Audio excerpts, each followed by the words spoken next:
At 1:04 p.m. on January 17, 2015, Apple Valley Police Sergeant Greg Dahlstrom arrived at the crime scene. There he saw Colin Prochnow standing in Lorraine Tuppy's driveway.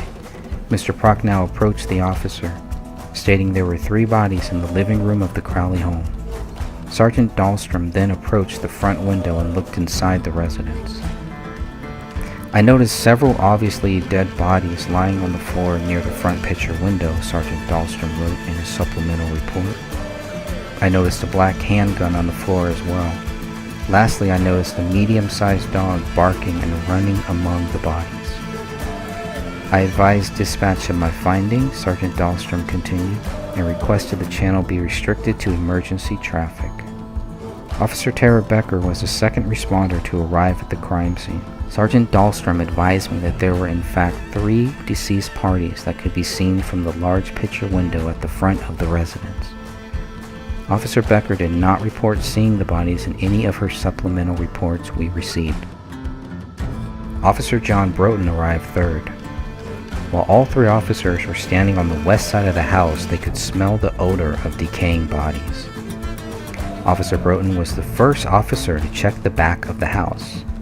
"I was instructed to check the rear of the residence for any signs of forced entry," Broughton documented.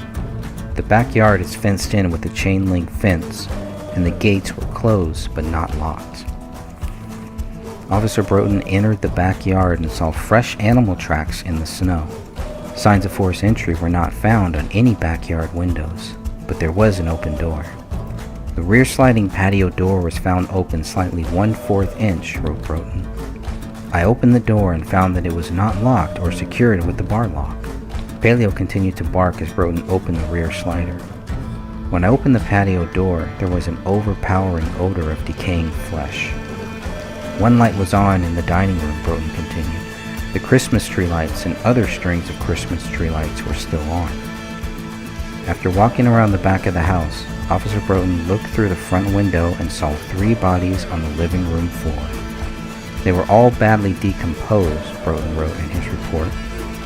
One adult body was laying on its back with a black semi-auto pistol nearby. The second adult body appeared to be laying on its stomach and/or side. Between 2 adult bodies was the body of a small child.